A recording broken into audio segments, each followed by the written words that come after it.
Good afternoon. Kayo ba pala? Mr. Ceci, nakahapon natin. Mr. Ceci. Makalag na to. Welcome sa kanila.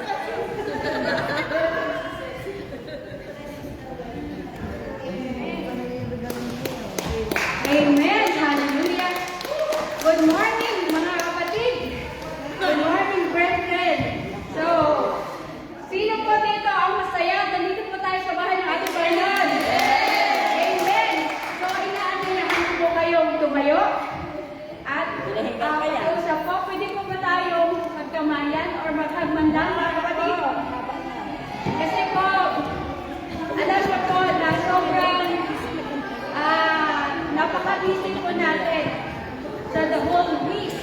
But, inalaw ng Panginoon na nandito po tayo. It's an honor, favor from the Lord that we are here. So, handa na po ba kayo magpuri at magpasalamat sa ating Panginoon? Amen. So, amen. Welcome po natin ang bawat isa sa atin. And welcome po sa mga nanonood po sa atin. Handa na din po ba kayong ma-bless? In the name of Jesus, we are here. And we magnify in the name of Jesus. So, welcome mga kapatid sa Win Jerusalem. Amen. Hallelujah. Punta naman po tayo sa ating pagbibigay ng unang pagbabasa. Thank you po. God bless.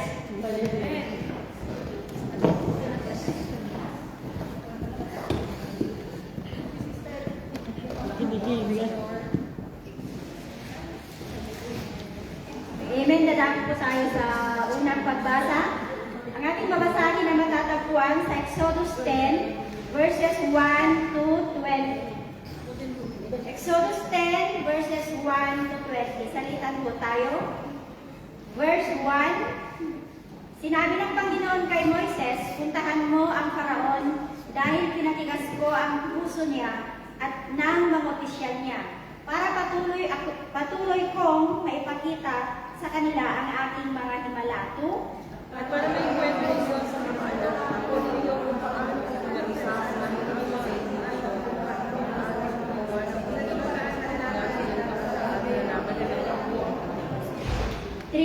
Pumunta sina Moises at Faraon at Aaron sa Faraon at sinabi sa kanya, ito ang sinasabi ng Panginoon, ang Diyos ng mga Hebreo, hanggang kailan ka pa ba magmamataas sa akin?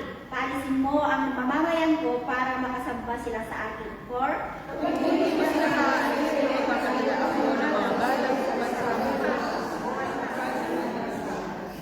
five, sobrang dami nila, hindi na makikita ang lupa. Kakainin nila ang mga pananim na hindi nasira ng pagulan ng yelo, maging ang lahat ng punong kahoy. 6.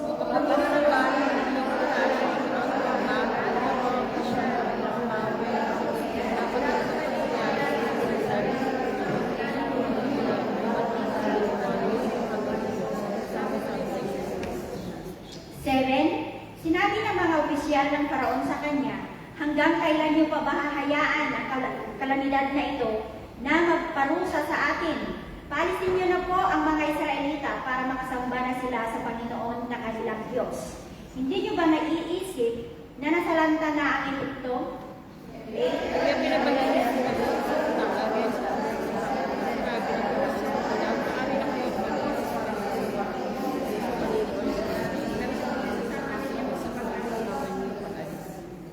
Sumagot si Moises, aalis kaming lahat, bata at matanda.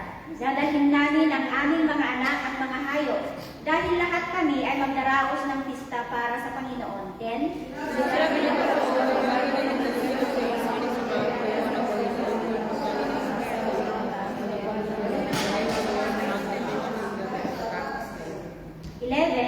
Hindi ako papayag.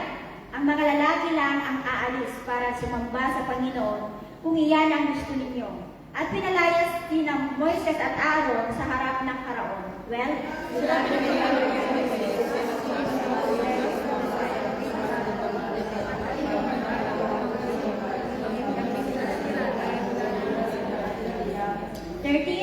kaya itinaas ni Moises ang kanyang baston at nagpadala ng Panginoon ng hangin mula sa silangan buong araw at gabi. Kinaumagahan, nagdala ng hangin ng napakaraming bala. 14. At dumagdag sa iyo sa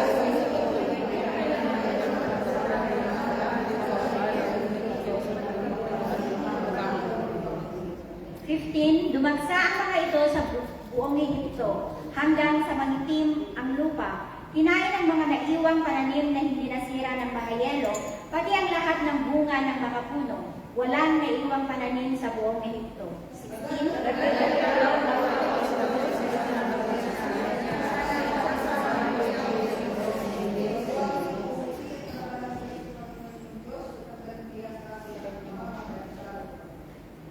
17, patawarin niyo akong muli at manalangin kayo sa Panginoong Diyos na tanggalin niya sa akin ang kamamatay na salot na ito. 18, Bumalik mo siya sa kanilang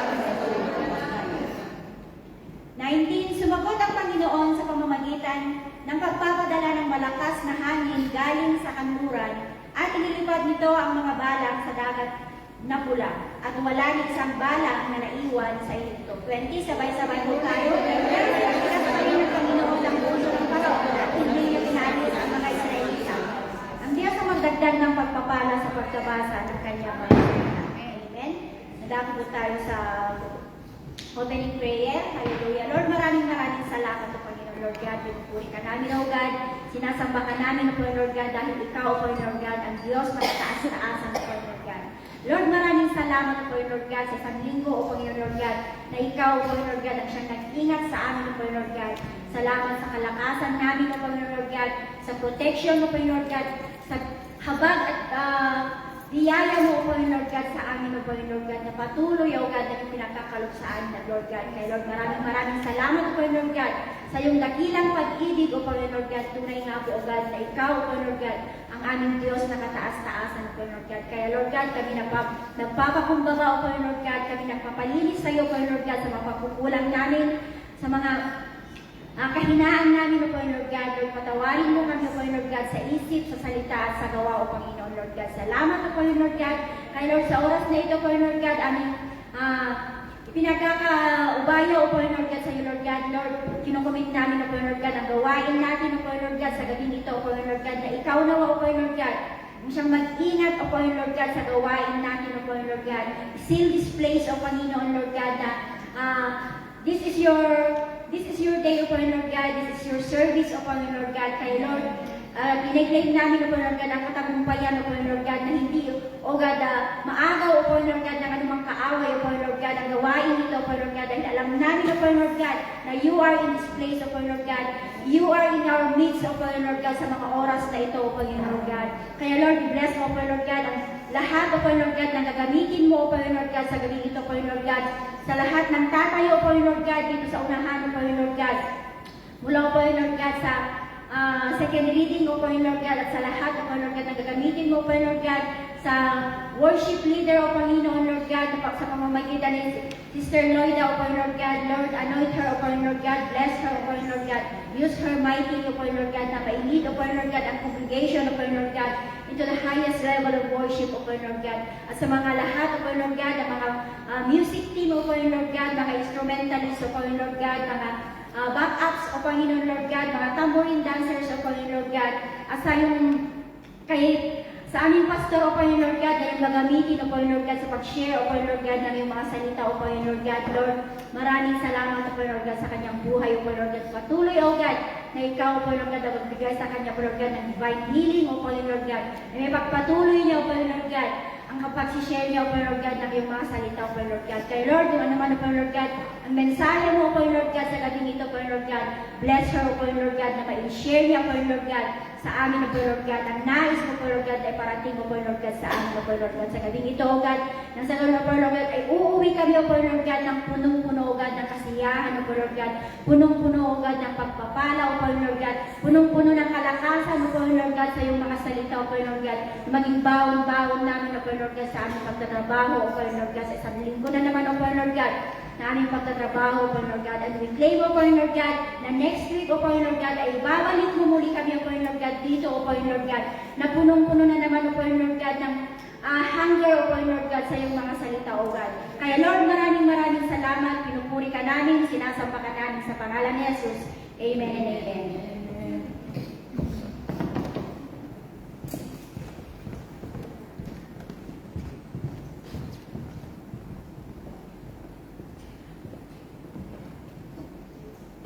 Dadako po tayo sa pangalawang pagbabasa sa Matthew chapter 15 verse 21 to 39.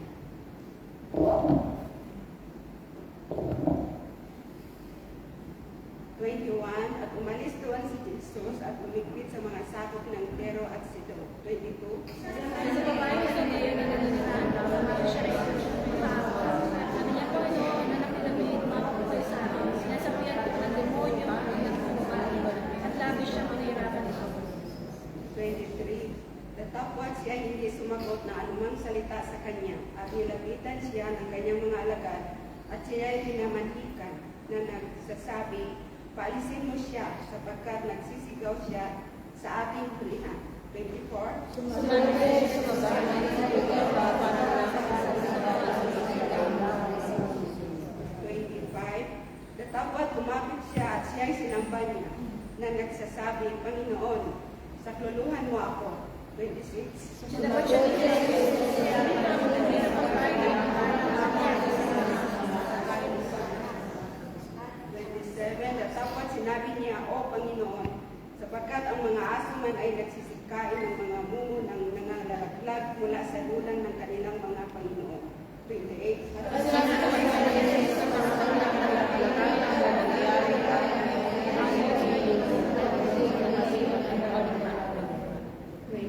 At umalis si Jesus doon at naparoon sa tabi ng dagat ng Galilea at umahon sa bundok at naupo doon. 30.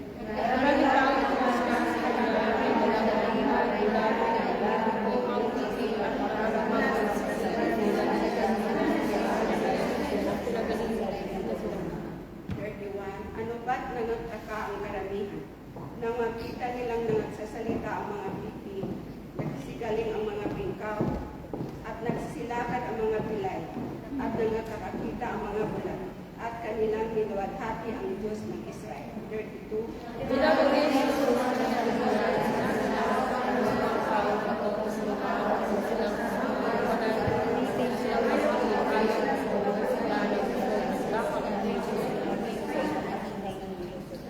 At sa kanya ay sinabi ng mga alagad, saan tayo mga kakakuha rito sa ilang ng sapat na daming tinapay na magkabubusog sa ganyang luphang napakaraming tao?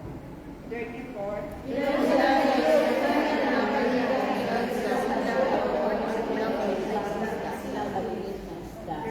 At inuutos niya sa karamihan na magsiupo sa lupa. 36.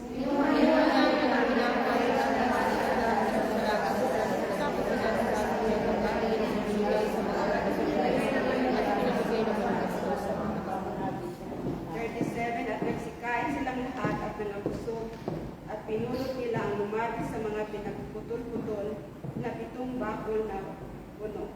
38.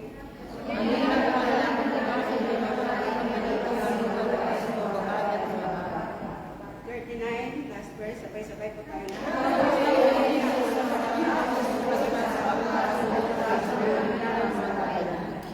Ang Panginoong Diyos ang magdagdag ng pagpapala sa pagbasa ng kanyang mga salita.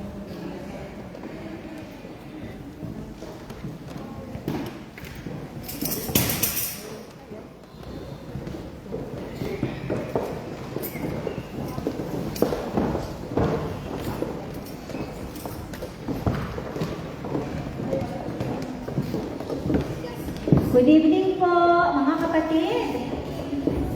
Hi! Hello! Handa na ba kayo? Para po rin ang ating Panginoon? Amen. Bago tayo magsimula, tanongin ko nga kayo, kilala niyo ba ang inyong katabi? Yes. Ano pong pangalan niya? Sure, kilala niyo? Amen. Sabi ng Lord sa atin, kilala ko kayo. Amen. Basahin mo muna yung ating verse for tonight. Amen. Kumustahin po natin ang bawat isang mga kapatid. Amen. pwede po nga po natin kamayan ng bawat isa. Lahat ulit. Kung kilala natin sila. Amen. Hallelujah. Praise the Lord. Amen. Kilala nyo na. Amen. Sabi ng po sa John 15:15, I no longer call you servants, because a servant doesn't know his master's business. Instead, I've called you friends. For everything that I learned from my Father, I have made known to you. Kaya tinawag tayo ng Jesus na friends, hindi na po servants, mga kapatid. Pagka friends, ay alam na alam niyang ginagawa ng kanyang Father. Kilala ba natin kung anong ginagawa ng ating Panginoon? Panginoong Jesus? Amen. Nanalangin mo tayo today. Hallelujah! Praise the Lord. Amen. So tayo po ay friends ng Lord. Sabi ng Lord,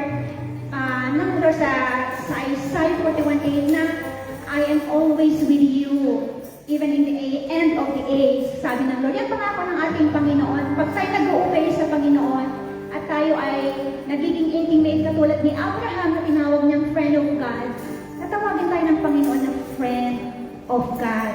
Amen. At laging nasa atin siya. Amen? Pagpakan natin ang ating Panginoon.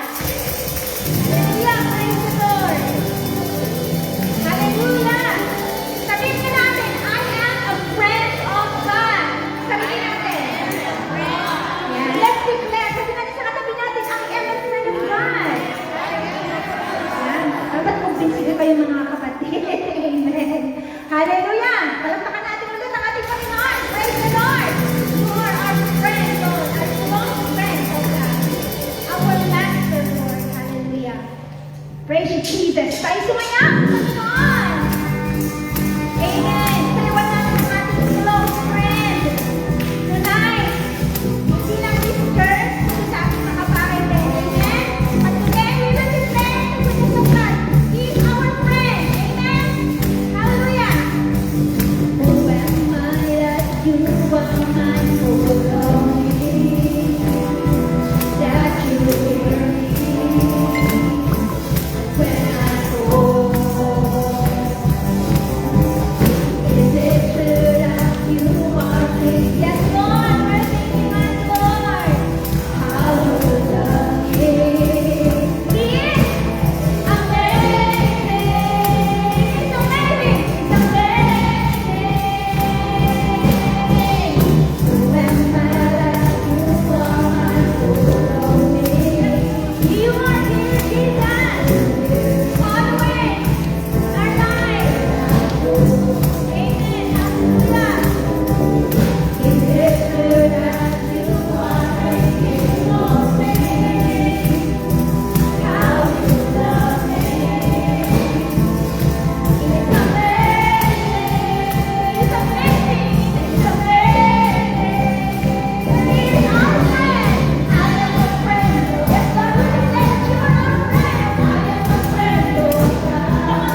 Amen. Panginoon, O God, sa lahat ng tao, sa lahat ng mga nilalang mo, Panginoon. Salamat, Lord. Kami po'y inibig mo, Panginoon. Sa kabila ng lahat, Lord God, kami pa rin inibig mo, Panginoon Jesus. Kaya sinasabi ko namin tonight, Lord, ako ang lahat sa amin, Panginoon. Especially, God. Thank you, Jesus. Thank you, Lord.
Thank you, Lord. Yes, Jesus. You are the peace, Lord. And no one can give us peace than you alone, Lord. Nothing in this world, oh God, na makapagbibigay sa atin ng tunay na kapayapaan, ngunit ang ikaw, Panginoon, ang ating kapayapaan, Lord. And no one else, Lord Jesus.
Diyan po sa mga nasa online. Sana po makasama nga namin kayo. Hallelujah.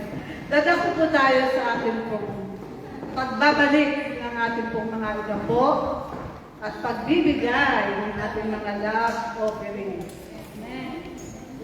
Dadako po tayo sa isang kwento sa Old Testament. Sinira ko na po ito kanina sa first service. Hallelujah. Ulitin ko po ulit sa second service. Hallelujah. Sabi po dito basahin po natin sa Unang Hari, chapter 17, verse 1 to 16. Sabi po dito, may isang propeta ng pangalan ay Elias. Nakatira siya sa Pisbe, na sabot ng Gilad. Sinabi niya kay Ahab, tinitiyak ko sa iyo na sa harap ng buhay na Panginoon, ang Diyos ng Israel na aking pinaglilingkuran, na wala ni hamog o ulan na darating sa loob ng ilang taon hanggat hindi ko sinasabi na umulan o humamog.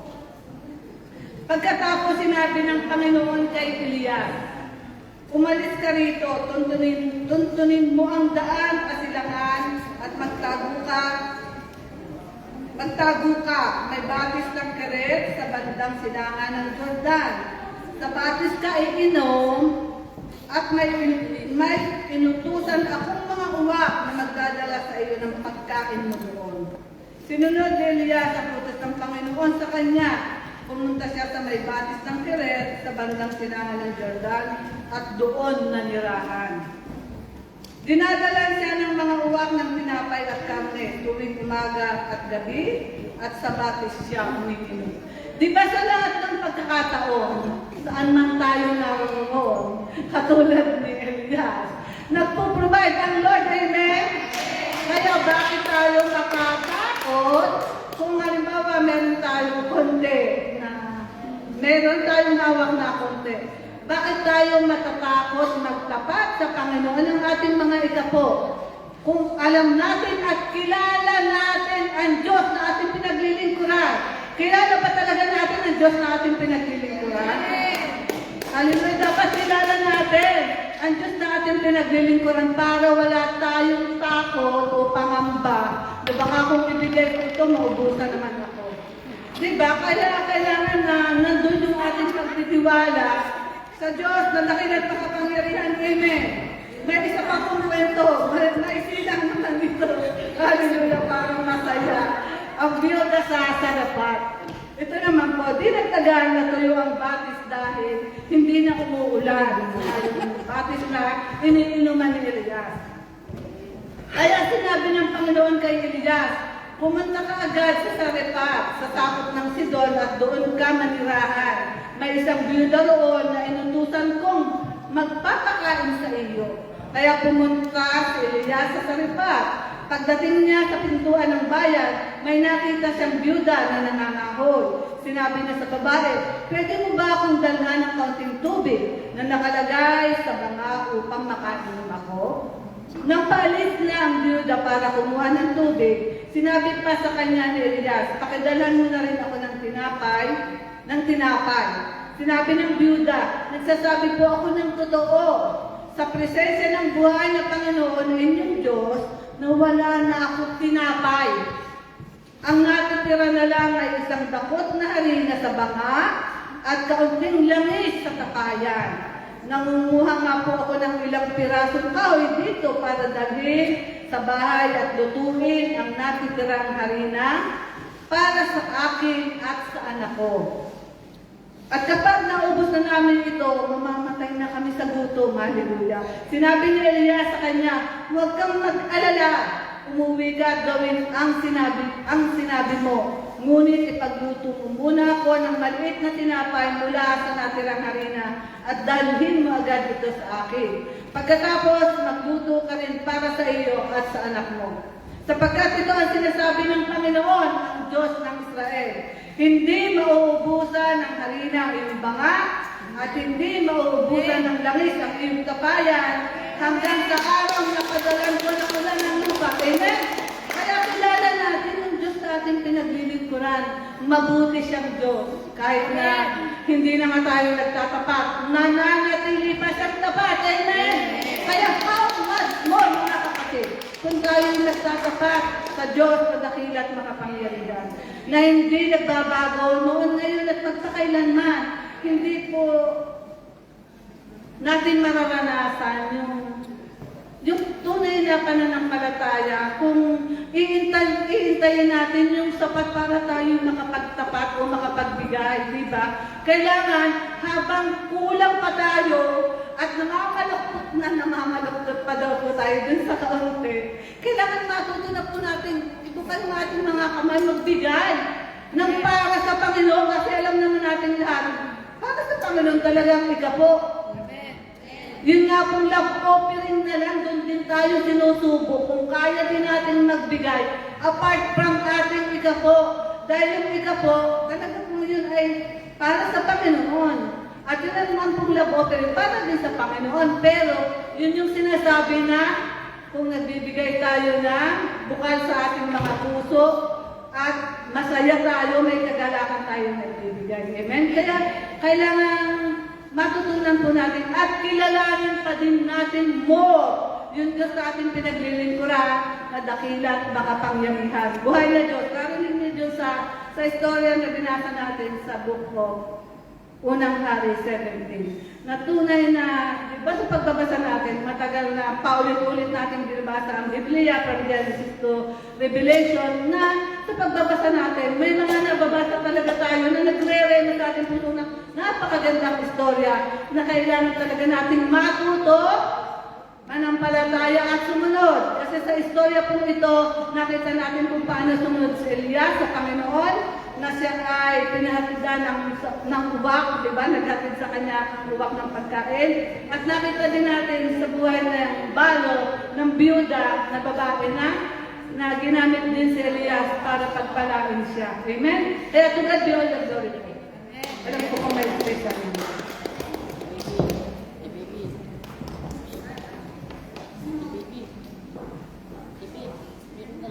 May nahulog at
To God be the glory. The title of my song is my prayer for you, for us. And you once prayed 1,000 prayers, still can find the answer anywhere. Finding all the light that no one cares.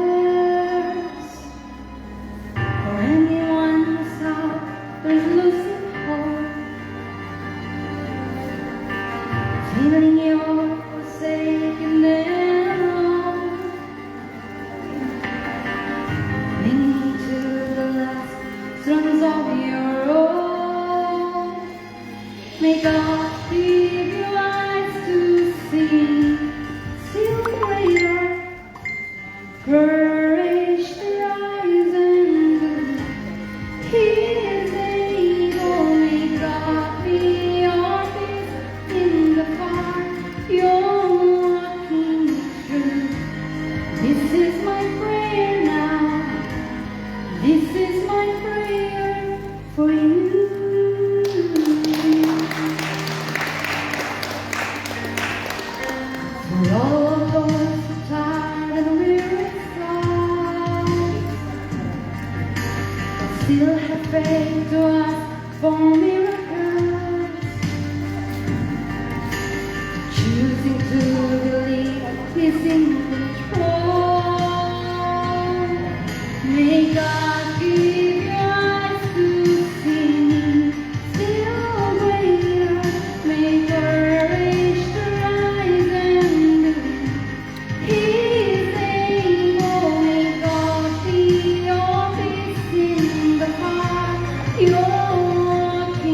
This is my prayer for you.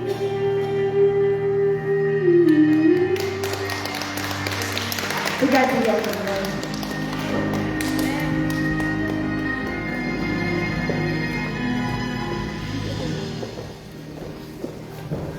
Let's pray po for our tithes and the offering. Amang Diyos na makapangyarihan sa lahat, patuloy ka po namin pinupuri, sinasamba at pinasasalamatan. Dinadakilang yung kabanag-banalang pangalan, Panginoong Jesus. Panginoong Jesus na nag-alay ng iyong buhay upang kami magkaroon ng kaligtasan at buhay na walang hanggan. Tunay nga po, kulang yung pasasalamat sa iyong kabutihan, sa iyong katapatan, sa iyong pag-ibig na wagas at laging tapat kailanman, sa iyong awa at habag na patuloy namin nararanasan, at sa iyong grasya, Panginoon, kung paano nga po kami nabuhay. Tunay na sa iyo po, nagmula ang lahat ng bagay. Wala po kaming may pagmamalaki. Kaya salamat po muli, Lord God, at tuturuan mo kaming lahat, Panginoon, Lord God, na hanggang sa iyong pagbabalik, Panginoon, nandun yung aming pagtatapat ng aming mga igapo, Panginoon, Lord God, at pagbibigay ng aming mga love offering, Panginoon, Lord God. Ikaw ang Diyos na pinagmumulan ng lahat ng bagay, at alam namin, Lord, na ikaw ang Diyos na unang umibig sa amin, at dahil sa ikaw ang Diyos na unang umibig sa amin, turuan mo din po kami talagang ibigin ka namin ng higit sa mga bagay, Panginoon, Lord God.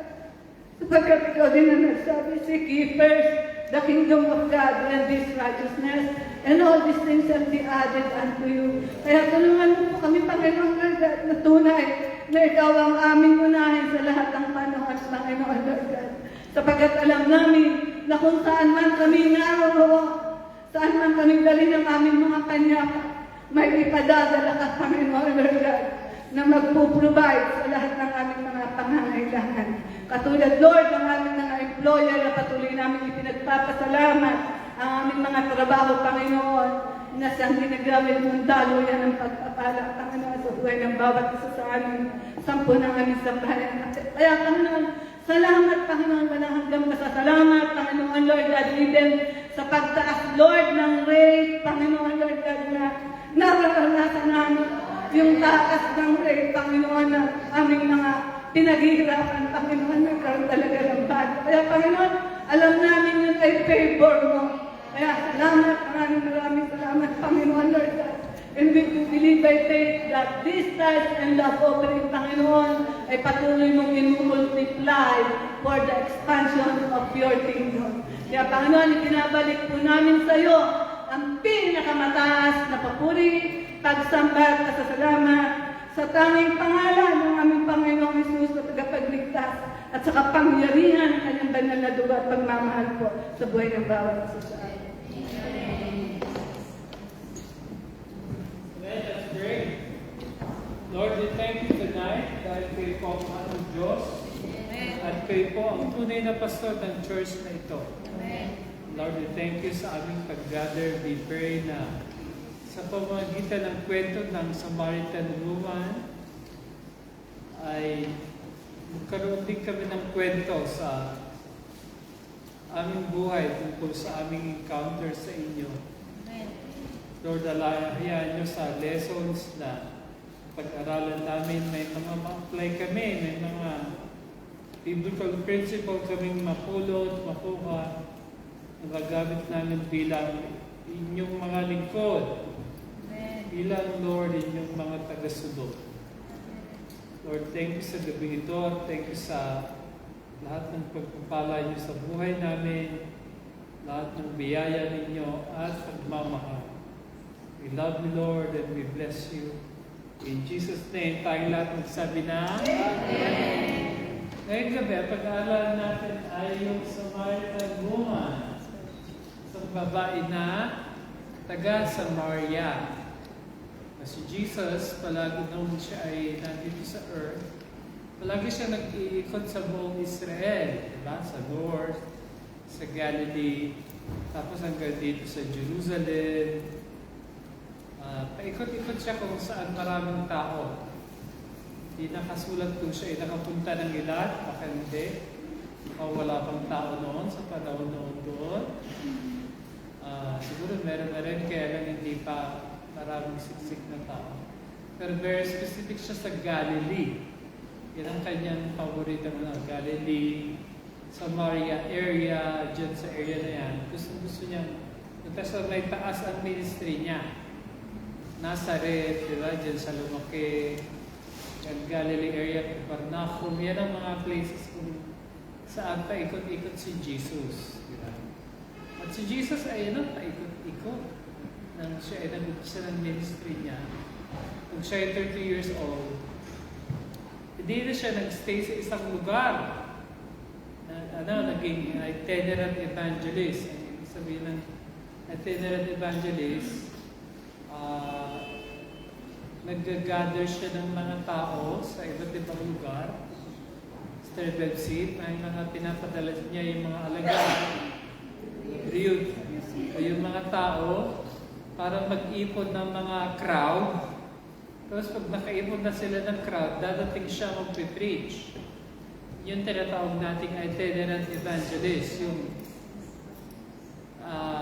palagi ginagather niya muna. Meron siyang grupo at baby na nag-gather ng mga tao. Tapos dadating siya para mag-preach.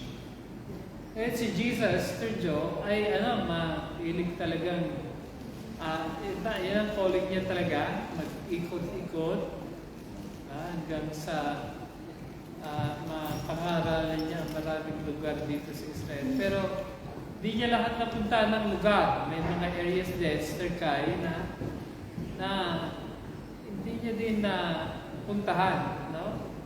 Kasi very limited din siya sa scope niya. Noong panahon na yun, at hindi naman hindi naman niya na-monitor kung lahat nasa lahat ng mga tao. Kaya may mga area na napuntahan siya, na-reach siya, may mga area din, mga tao na hindi niya napangaralan. Kaya kahit na siya God the Son, na sinasabi natin Diyos na nagkatawang tao, ay dahil siya ay limited, ay hindi niya din napuntahan Sir Lloyd's lahat, no? Meron din siyang mga areas na hindi niya na-ministeran. Mga tao din na kailangan ng touch niya na hindi rin nakahawak sa kanya. Meron din lang limit. Kaya sabi niya, Sister Dam, sabi niya, kailangan ako umuwi sa aking ama. Bakit kailangan siyang umuwi sa aking ama? Dahil yung kanyang physical presence is not enough to minister to everybody. Sabi niya, kailangan kong ipadala ang Holy Spirit. Ngayon, pag ang Holy Spirit bumaba, Sister Rose, sino ang papasukan niya? Tao. No? Hindi siya dati kung ang Holy Spirit ay na kay Jesus lang at nag-ooperate lang siya through the ministry of Jesus Christ. Nung si Jesus Christ, pagkatapos ng resurrection ay umakyat ng langit, tapos ng ascension, Martin, when Jesus rose up from the dead and he ascended up to heaven, he sent the Holy Spirit. So when the Holy Spirit came, he sent the Holy Spirit within the believers. Now, the ministry of Jesus is not limited on himself, but now he multiplied himself through the ministry of his disciples. Ang ibig sabihin nun, Ate Weng, nadagdagan ng Jesus. Kung dati ay si Jesus ay mag-isa lang siya nagbabiyahe, tapos pinapadala niya yung mga alagad niya para mag-gather, nung ang Holy Spirit ay pinapasok niya sa mga alagad, marami ng Jesus na humahayo. Dati demo ba yun, Ate Al? Hindi na siya mag-isa ngayon. Marami ng tao ngayon ang makakapakinig ng mabuting balita sa pamamagitan ng mga alagad. At yun talaga ang plano ng Lord, no? Ang plano ng Lord ay hindi siya mag-isa, kundi maraming namamanampalataya ang makahayo. Pero bago niya ibinigay yan, Ate, anong pangalan mo? Eva. Eva? Ate Eva, bago niyo ginawa yun, nagbigay mo siya ng example. Kaya, sign natin na yung first verse na gusto ko i-share tonight. Black on screen. Sign natin ito sa lahat.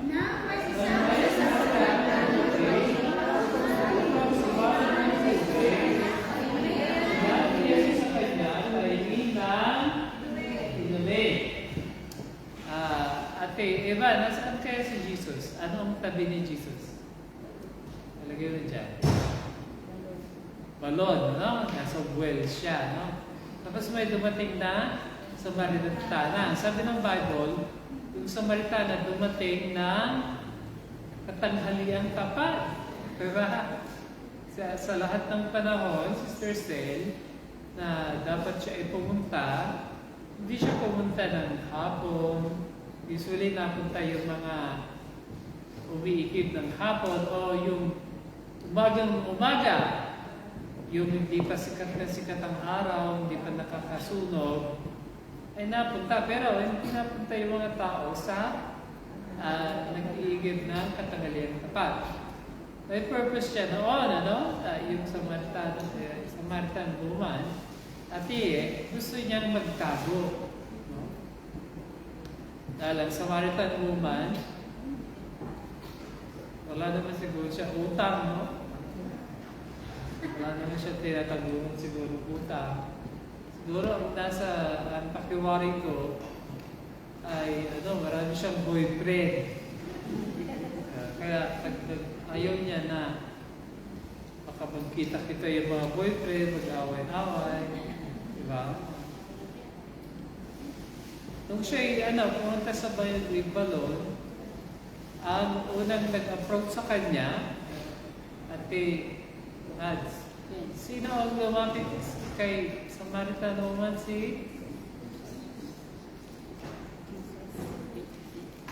Sinong lumapit dun sa babae Samaritana? Si Jesus. Si Jesus. Anong sabi niya? Di ba? Ibig sabihin si Jesus, nauhaw siya, no? Talaga pagkatanghaliang tapat, tapos wala kang mainit, tapos wala kang pang salok.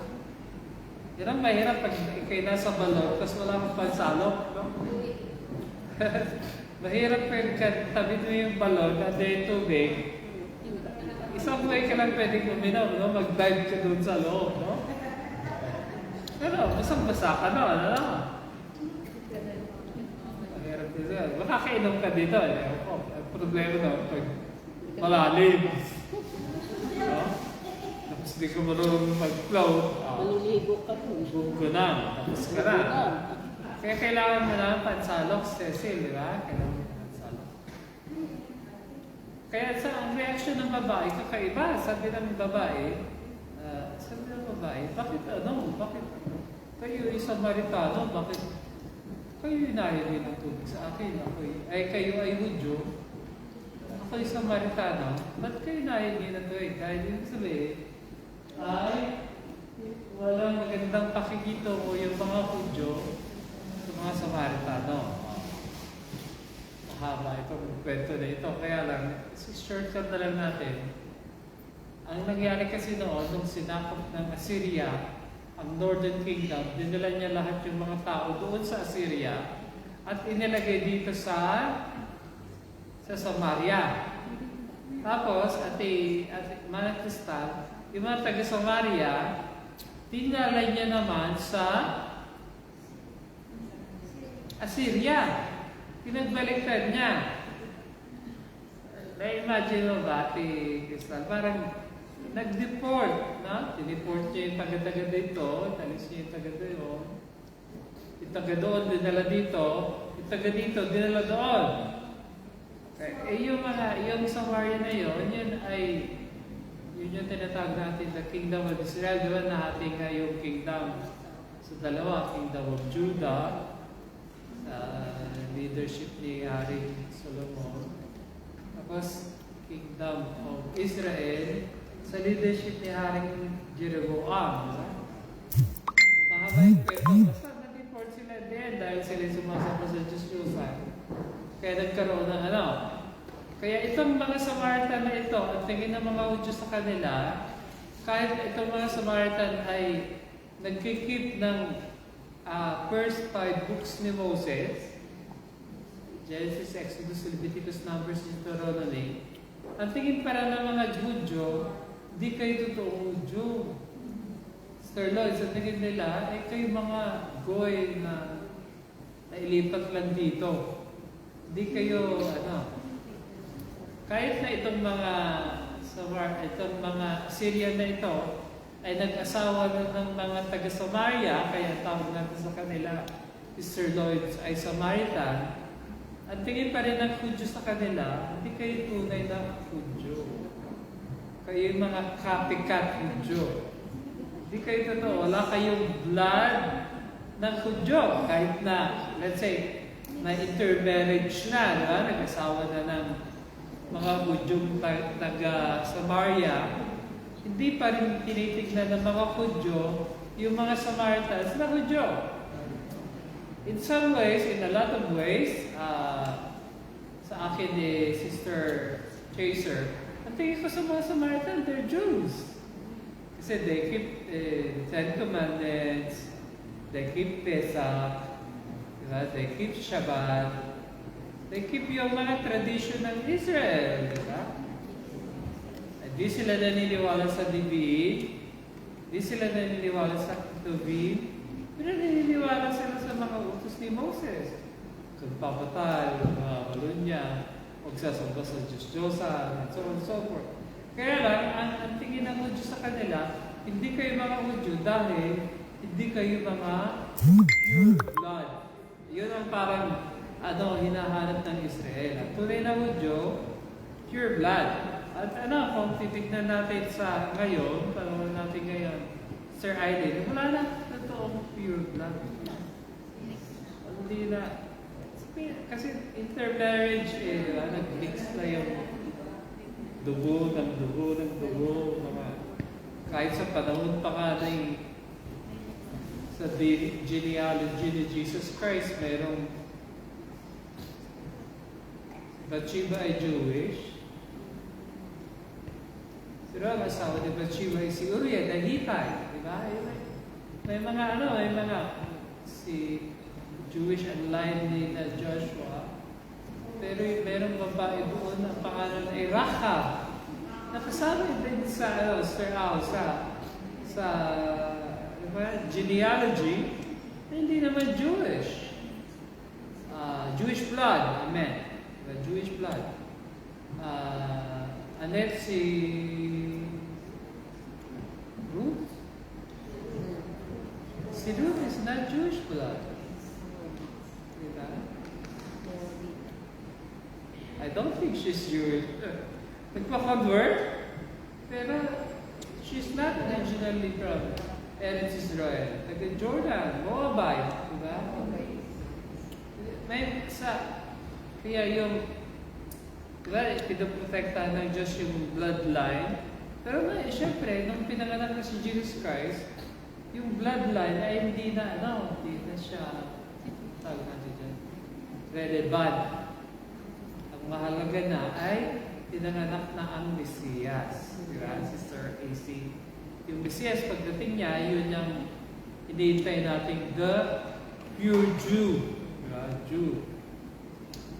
At yung pagka-pure Jew niya ay hindi dahil sa genealogy, kundi dahil siya ay the Son of God. At sanabi ni Jesus din, dahil nung humihingi ng tubig itong si Jesus sa Samaritan, sabi niya, bakit kayo humihingi sa akin?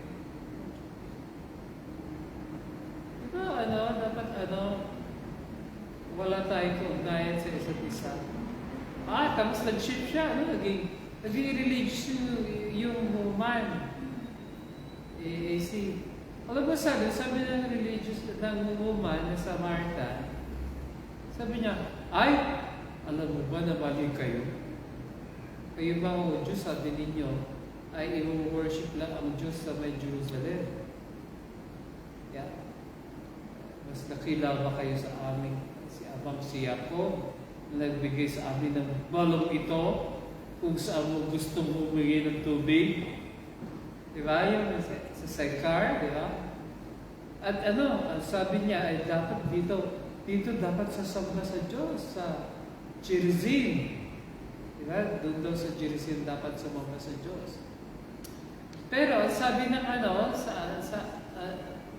sabi ni Jesus, babae, dahil natin ang panahon, dahil ang Diyos sa Espiritu, siya ay sasambahin sa Espiritu at sa katotohanan. At hindi lang dito sa Gerizim o sa Jerusalem, sasambahin ng Diyos, kundi sa lahat ng dako. Diba? Dadating daw ang time na ang worship ay hindi na locality. Diba? Hindi katulad noon sa panahon ni David, I will lift my eyes to the hills, at tinutukoy niya yung Jerusalem hills, o tinutukoy niya yung Zion, kung nasaan yung Temple Mount ngayon. Sabi niya, kung sa panahon na yun, ang Jerusalem lang ang place ng acceptable worship dahil nandun Sister Echie. Yung temple, di ba? Yun ang center ng worship ng mga Hudyo. Kaya, pag wala ka sa temple, walang tunay na worship. Kaya, dinireject ng mga Jews, ang mga Samaritans, dahil sabi ng mga Samaritans, pwede na dito sa Gerizim. Ang sabi ng mga Hudyo, invalid yan, hindi yan ang in-anointing King David. Ang in-anointing King David ay sa Jerusalem, yung Temple Mount. At yun ang parang pinagmamalaki ng mga Jews. Tapos sabi niyang babae, sabi sa amin, dadating ang Messiah, at sasabihin niya sa amin lahat ng ginagawa namin. Tapos sabi ni Jesus, ako yung Messiah. Tapos sabi ng babae, sinabi siya sabi niya, kawawa ka naman, wala kang pansalo. Sabi, kung kilala mo lang ako, sabi ni Jesus, ihi ka ng tubig na nagbibigay buhay. Sabi niya, ito ang tubig na nagbibigay buhay, wala kang pansalo. Kawawa ka naman. Sabi ni Jesus, ibibigay itong pag uminom ka nito, mauuhaw ka uli. Pero yung tubig na ibibigay ko sa iyo, magkakaroon ng balon sa loob mo, hindi ka na mauuhaw. Sabi niya, bigyan mo ko nun, para hindi na ako babalik dito at sasalo. Magaling di ba? Maganda yan, Sister Nish, di ba? Hindi na tayo babalik ng painom, di ba? Kung meron tayong tubig na bumubukal. Kaya hindi tinutukoy ang Lord, di ba? Tinutukoy ng Lord yung Holy Spirit na nag-quench ng totoong thirst natin.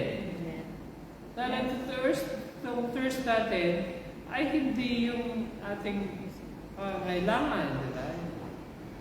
Kaya sabi ni Jesus, sige, bigyan ko yung tubig. Bili mo sa akin asawa mo. Galing, no?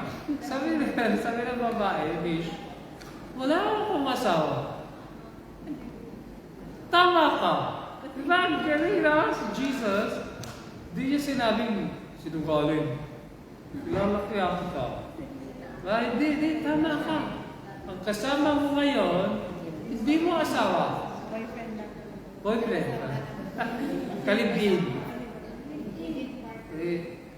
Kasal ka ng 5 beses, di ba? Nagkaroon ka na ng 5 asawa. Kasama mo ngayon ay kalibin. Hindi mo asawa. Nagsasabi ka ng totoo. Tapos sabi niya, dadating daw ang Messiah. Sabi, Jesus ako, Messiah. Tapos umalis siya, no? Umalis siya. Tapos pumunta siya sa Samaritan village. Pumunta siya sa mga kababae niya. Sister Anne, sabi niya, teka lang, may namit ako doon sa may balon. Habang iniiwasan ko yung mga dating asawa ko at boyfriend ko, ay nakita ko itong ibang lalaki at kilala niya kung sino ako? Si Janet kilala ni Jesus daw kung sino siya. At ang maganda kay Jesus, kilala ni Jesus yung Samaritan woman, pero hindi niya, Ate Janet, hindi niya kinondem. Hindi niya sinabi na, Koy, marami, koy, ganito. Kaya dumating yung mga alagad, ito yung Maya. Sabi naman, ang mga alagad, mababait ang mga alagad, ano? Hindi sila sabi na, bakit nakikipag-usap ka sa babae? Unethical yan, ha? Walang kayo? Hindi yan. Wala, ha? Pangalawa, bakit nakakapag-usap ka sa babae na mukhang mababaw niyo pa? Diba? Sabi sa panahon ng mga Hudyo noon, manong mga rabay, hindi nakikipag-usap sa kahit sinong babae lang. Hindi yung mga babae din lang na may stature. Yung parang may pinag-aralan, may tinapos, merong parang may posisyon sa lipunan. Pag ikaw ay ang itsura mo ay parang prostitute, ay ayaw ka nilang makatabi, no? Ayaw ka nilang sa autobus. Ayaw nilang magkaroon ng dealing sa iyo. Diba, mga papalibay, itong mga rabanin yung mga rabay sa panahon ni Jesus Christ, nabibili ng mga pinapakiugnayan nilang mga babae. Hindi lahat. Pag mahirap, pag hindi presentable, pag walang natapos sa buhay, ay hindi nila kinakausap. Pero si Jesus, Pepsi, hindi siya ganon. Hindi siya yung... Ito si Pepsi, nagsishare ng gospel to kahit kanino. Pero nagsishare ng gospel to, hindi niya tinatanong may bisa ka pa ba o wala na. Sinishare niya diretso, no? Yun ang tunay na woman of God, no? Pepsi, no? Dito ay namimili. Diba? Hindi yung, wala yung prejudice. Yes. Alam mo ba yun? Parang ginatulad mo na yung tao ate-aw na hindi mo pa talaga dapat kilala, diba? Walang ganon.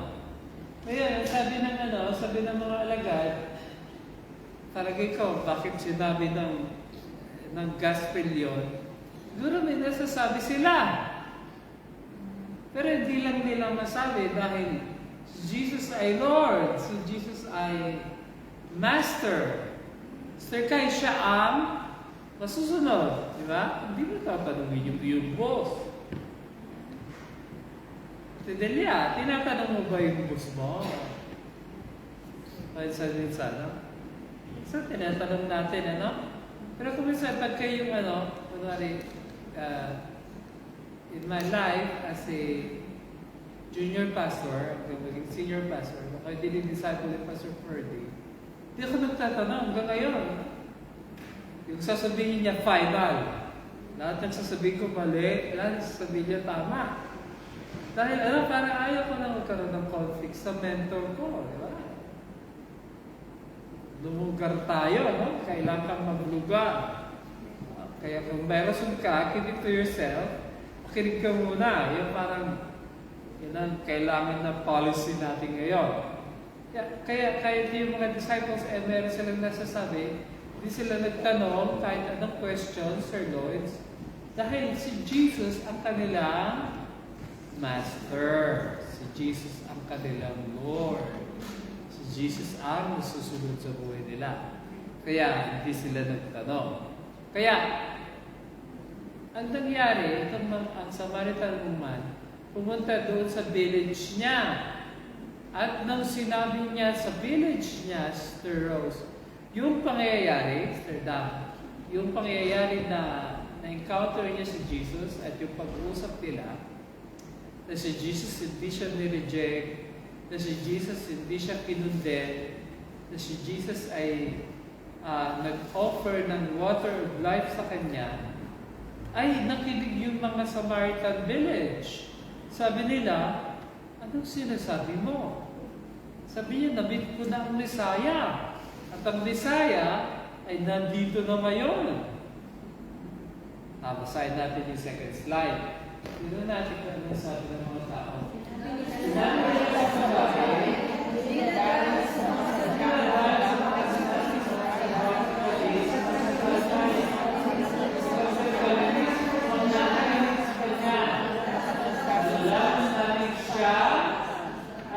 Pagligtas ng sanlibutan.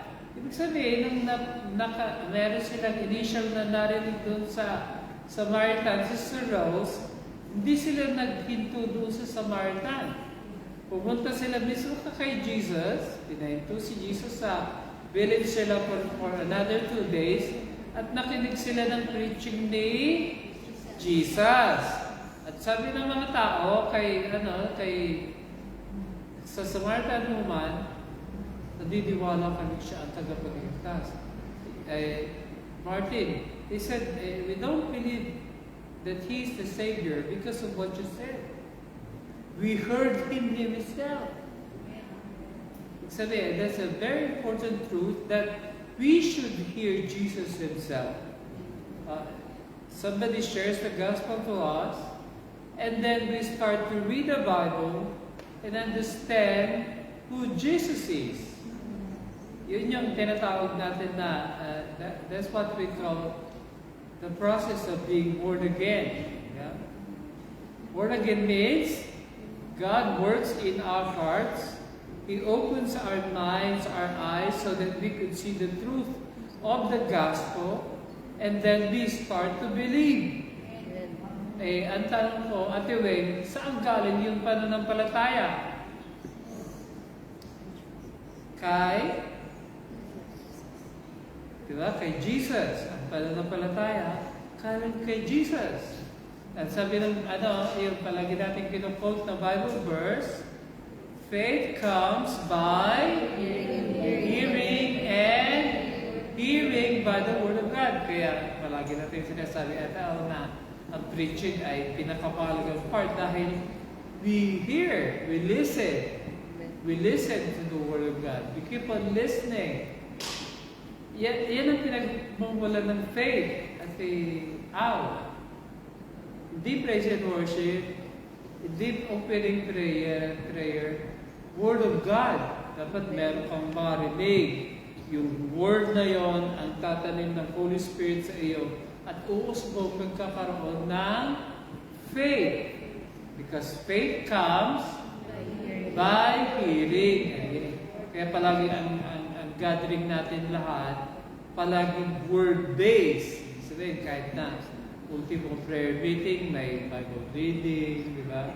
Ultimo, dapat kumari meron tayong trip na mag-share ng Word of God. Dahil gusto nating ma-expand yung faith, gusto nating lahat ng mga tao ay magkaroon ng pananampalataya at lumakas yung pananampalataya kay Jesus Christ. Ngayon, dito sa itong Samaritan village na ito, nadiwala sila, sabi nila, hindi lang dahil sa sinabi mo, kundi dahil sa Ate Al, hindi lang sa sinabi mo, kundi napakinggan namin mismo si Jesus. Kaya, ang trabaho natin as evangelists, ang trabaho natin as mga tao na nagagamitin ng Diyos para magpakilala kay Jesus Christ, una ay, Sir Al, humingi ng tubig. Ano ba ibig sabihin ng Ate Eva? Ibig sabihin, initiate the beginning contact. Ibig sabihin, yung mga believers, yung mga hindi na nanampalataya kay Jesus, hindi lalapit sa atin. Katulad ng example ni Jesus Christ, we go to them first. Alam mo ba yan, Ate Eva? We don't wait for people to come. We come to them. Tama ba yan, Ate Eva? Kailangan kang to become friends, Kunwari gusto mong maging kaibigan, do you want them to come to you or you come to them first? Which is which? Ano ngayon? Yeah, but sa relationship, if you wanted to build a relationship, we usually go ahead and approach them first. Nung gusto kong maging asawa si Melody, Sister Sel, I approached her. I started the approach. Dapat may unang lalapit. Hindi si Melody ay lumapit sa akin. Alam mo ba yung story? Di siya palay na lumapit sa manok. Ang manok ang lumapit sa palay. Ibig sabihin, yun ang tamang yun ang tamang pamamaraan, no? Huwag naman yung the other way around. Diba? Dapat hindi palay ang lalapit. Yung manok ang magkakanap. Diba? Kung minsan pagka, Ate Mads, kung minsan mali yung relationship, mas matapang si Kuyang dahil sasabihin niya, ikaw kaya naligaw. Kapal, no? Meron bang ganun dito? Huwag naman sana, no? Pero hindi ganun ang approach. Palagi kahit si Jesus Christ, tinuturuan niya tayo, we do the initial approach. Totoo na kailangan natin ng prayers, si Cecil. Totoo na kailangan tayo ng Holy Spirit. Totoo na i-lead tayo ng Holy Spirit. Totoo na puspos tayo ng Holy Spirit. Ate Crystal, kailangan natin mag-pray, mag-fasting. Dahil di naman ganun kadali, no? Si Jesus, He lived a life of a life of intimate life. Ibig sabihin, malapit talaga siya sa Father. At sabi ng Bible, if you abide in me and my words abide in you, you will ask anything you wish and it shall be done unto you. Sabi niya, yung mga nananahan sa akin, those people who abide in me bear good fruit. Diba, Sister Lloyd? Maybe that's the question why we don't bear fruit. We don't abide in the vine. See, if we abide in the vine, it's the natural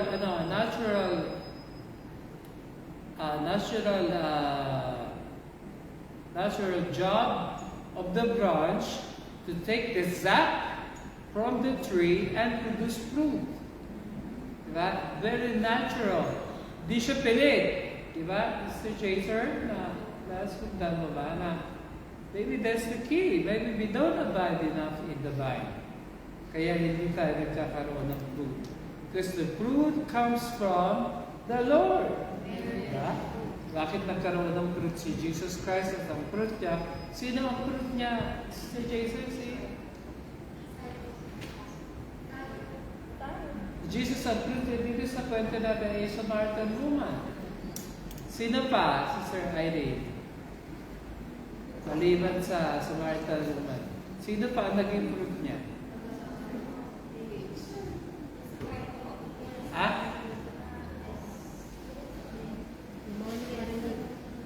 Tulog ka pa?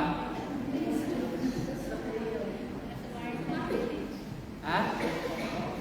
Samaritan village. Buong village nakinig at nakakilala kay Jesus Christ. Pero, Jesus abide in the vine. Kaya meron siya isang fruit. Yung isang fruit niya, Samaritan woman. Yung Samaritan woman nagdala ng isang buong village. And sometimes, yun ang kailangan natin, no? Hindi natin kailangan ng lahat ng tao na buong Israel. You just need one right contact. Pag nakita mo yung right contact, kilala niyo lahat. Hakot, ang tawag natin ito, hakot. Ganun lang, ginagawa niya na Pastora Fesa, Apula. Pero sila mga contact doon na may mga contact, di ba? Hindi naman sila yun eh. Si Pastor Rafael, nandito naman sa Haifa, wala naman siya sa Kulan. So, kumisan, we just need only one searching. Pero hindi natin matagpuan yun. Kaya kailangan natin ng prayer. Bisa walang katapos ng prayer. Kasi kailangan natin we abide. Kasi ang ginagawa ng kaaway sa atin, searching, we abide, then we live. We abide, we live. Ang ibig sabihin ng abide, yung kunwari, ginraft ka sa isang tree, hindi ka naaalis. At I pray na tayo gano'n. Minsan tayo hindi gano'n.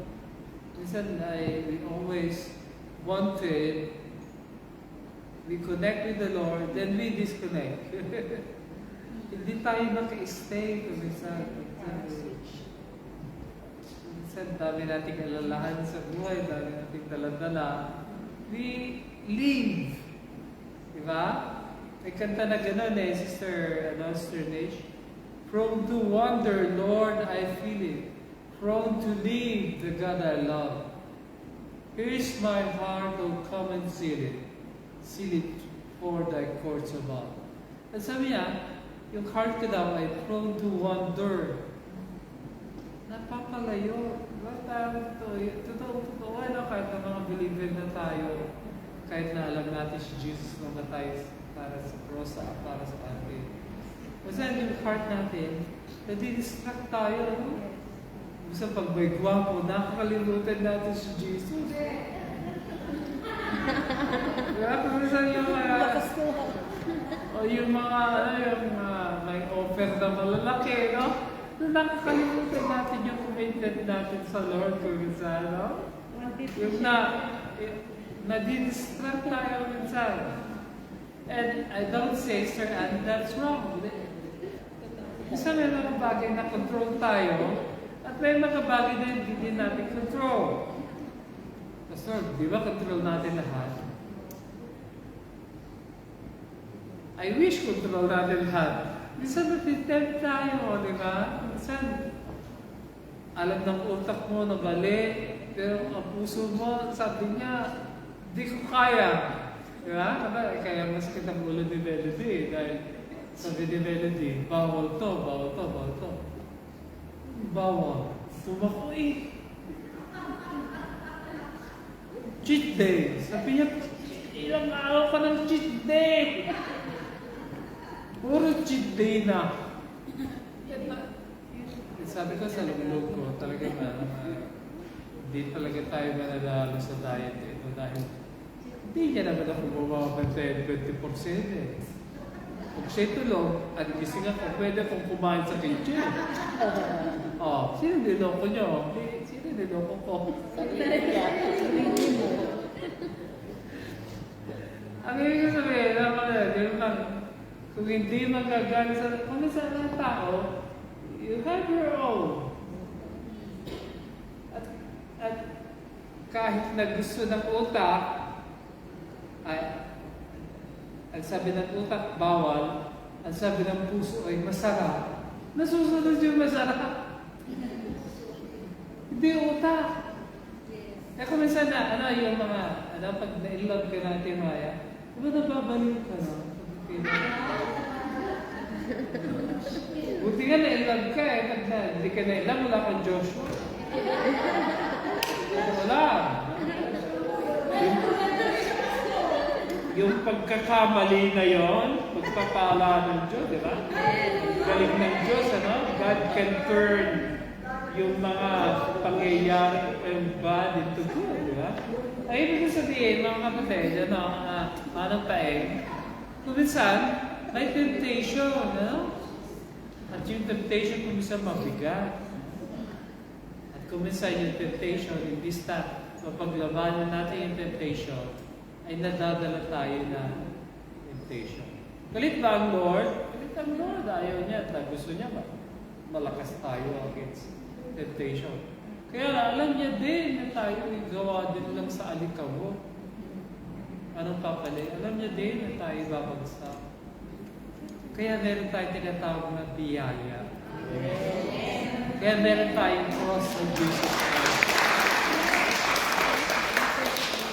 yun ang yan ang palagi natin pinanghahawakan na magkamali, madapa, magkasala. Hindi tinapalaya na tinatapon ng Lord. Palaging binibigyan ng chance, opportunity na bumalik, tumayo. Di ba? Sabi ng Bible, Manang Bibsi, a righteous falls 7 times and he gets up again 7 times. Sabihin, hindi siya nanatiling lagapa. Meron palaging biyaya na tumutulong sa Kanya para makatayo. Lord, thank you, Lord, dahil pinili niyo kami para mag-enjoy ng inyong biyaya. Pinili niyo kami, Panginoon, para mabuhay at kumapit sa cross ni Jesus Christ. Hayaan niyo, Lord, sa 3-minute gospel, maintindihan namin ang mabuting balita. At Lord, itong mabuting balitang ito, Lord, ay huwag lang manatili sa aming mga utak at aming mga kaisipan, kundi ito'y mabuhay na maging buhay at ganap na pwede naming lakaran at i-enjoy araw-araw na palagi naming tignan ang cross, tignan ang ginawa ninyo para sa amin.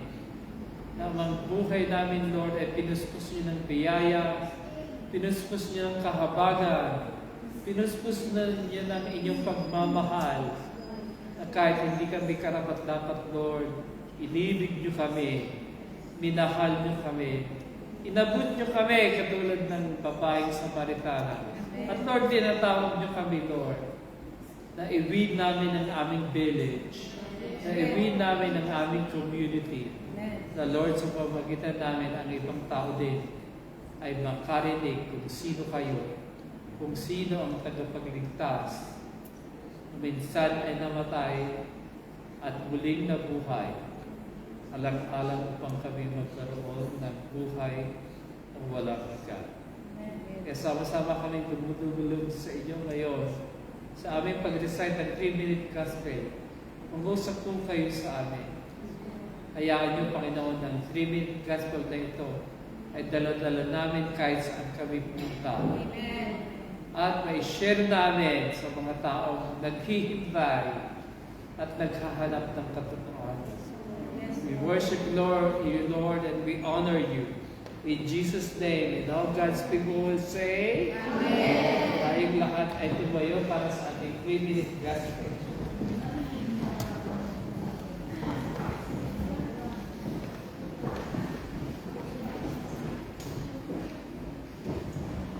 Narinig mo na ba ang mabuting balita? Ang mabuting balita ay tungkol kay Jesus na pinako sa krus dahil sa ating mga kasalanan. Siya ay namatay at muling nabuhay mula sa kamatayan. Ang sinumang maniniwala sa mabuting balita ito ay maliligtas. Subalit bago natin paniwalaan ang mabuting balita ay kailangan na natin kilalanin sa ating mga sarili na tayo ay makasalanan. Ang sabi ng Biblia, lahat ng tao ay makasalanan. Bakit ang lahat ng tao ay makasalanan? Ang unang tao na si Adan ay napagawa ng kasalanan dahil sa pagkain ng bunga ng puno ng sabi ng Diyos ay huwag kainin. Ito ay ang puno ng kaalaman tungkol sa mabuti at sa masama.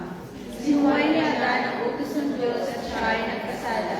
At dahil ang lahat ng mga ay mula kay Adan, at lahat ay nagila ng kasalanan. May apat na katibayan na ikaw ay makasalanan. Una, ang pagkatakot ay resulta ng kasalanan, kaya kung ikaw ay may takot, ikaw ay makasalanan. Ikalawa, ang pagkamuhi ay resulta ng kasalanan, kaya kung ikaw ay namumuhi, ikaw ay makasalanan. Ikatlo, ang pagkahirapan ay resulta ng kasalanan, kaya kung may paghihirap sa iyong buhay, ikaw ay makasalanan. Ikaapat, ang kamatayan ay resulta ng kasalanan. Ang lahat ay siguradong mamatay pagdating ng panahon. Ang taong makasalanan ay hinang-hilang nagtatapos sa kamatayan dahil sa pagkatakot, pagkamuhi at mga paghihirap. Siya ay tatapon ng parusahan sa impyerno. Ang sabi ng Biblia, ang impyerno ay isang lugar na kapag minsan ka na magpunta doon, ay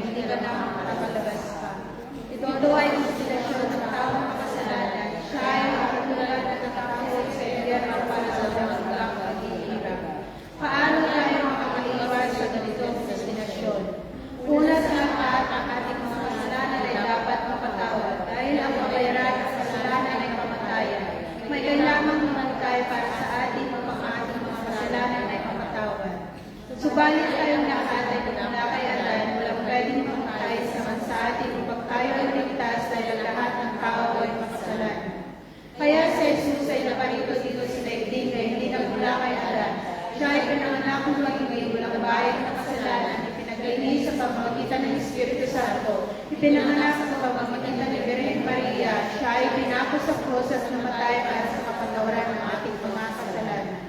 Kaya kung nananampalataya ka sa mabuting balita tungkol kay Jesus, ikaw ay patatawarin at ililigtas. Pagsisihan mo ang iyong kasalanan at tanggapin si Jesus sa iyong puso at ikaw ay patatawarin at ililigtas kung maniwala ka sa kamatayan at muling pagkabuhay ni Jesus para sa iyo.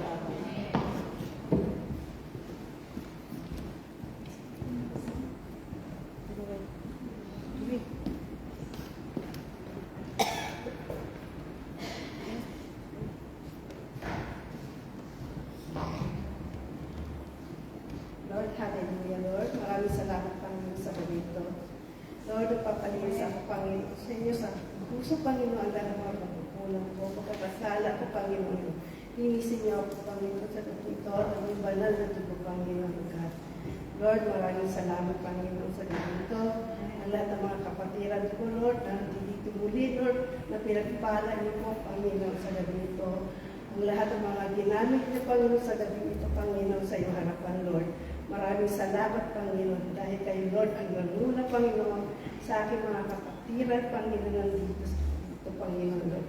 Maraming salamat, Panginoon, Lord, sa ginamit niyo, Panginoon, Lord, na ng iyong mga banal na salita, Panginoon, galing si Pastor Alan, Panginoon, Lord.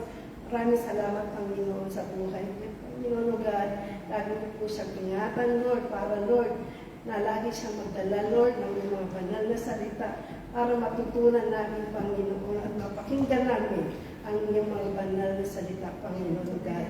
Maraming salamat, Panginoon, sa pamilya niya at kay Pastora Melody, Panginoon. Pagpalain niyo po sila, Panginoon, Lord, dahil sila, Lord, ang ginagamit niyo, Panginoon, sa iyong bahay, sambahan, Panginoon. Lord, ingatan niyo kami, Panginoon, sa aming pag-uwi, Panginoon. Manguna kayo, Panginoon, sa aming lalakarin, Panginoon, Lord. Kayo, Lord, ang makita, Panginoon, sa aming harapan, Panginoon, Lord. Lord, maraming salamat, Panginoon, Lord. Ingatan niyo kami, Panginoon, pag-uwi namin sa aming mga trabaho, sa aming mga plan, Panginoon, God. Maraming salamat, Panginoon, God. Lord, na ang mga salita ng Panginoon, Lord, na lagi namin dala, baon namin, Lord, sa isang linggo namin, Panginoon, Lord, sa aming puso, Panginoon, God. Maraming salamat, Panginoon, sa pangalan mo, Lord, in the name of the Lord Jesus, we pray. Amen. Sumayin niyo nawa ang kapayapaan, pag-ibig at pananampalataya mula sa Diyos na ating Ama at sa Panginoong Jesucristo.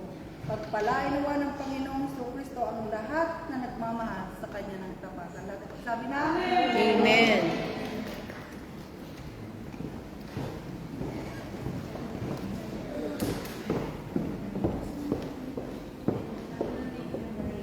Announcement.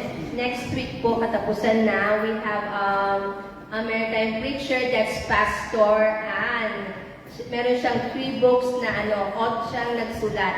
So, he will be preaching first and second service next week. And ganun din sa Sunday prayer meetings, rin siya, magdi-disciple or magti-training din siya sa ating prayer meeting ng 10 a.m.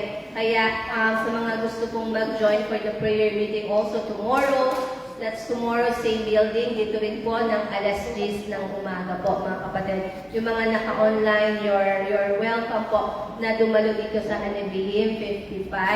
And let's continue praying for yun nga, yung sabi ni Pastor, for the right person na madala natin sa Panginoong Jesus na mag-share din ng gospel, even sa ating sariling pamilya. So let's continue praying and fasting para dito sa for pag-evangelize na makapag-win tayo na talagang kinakailangan naman talaga. Dahil tayo nakakilala, ang gawain natin is maipakilala din si Jesus sa iba. Amen. And let's continue, be faithful in reading the Word of God every day po, mga kapatid, na para mas makilala, gusto natin makilala sa Jesus. So, we need to read the Word of God every day. Amen.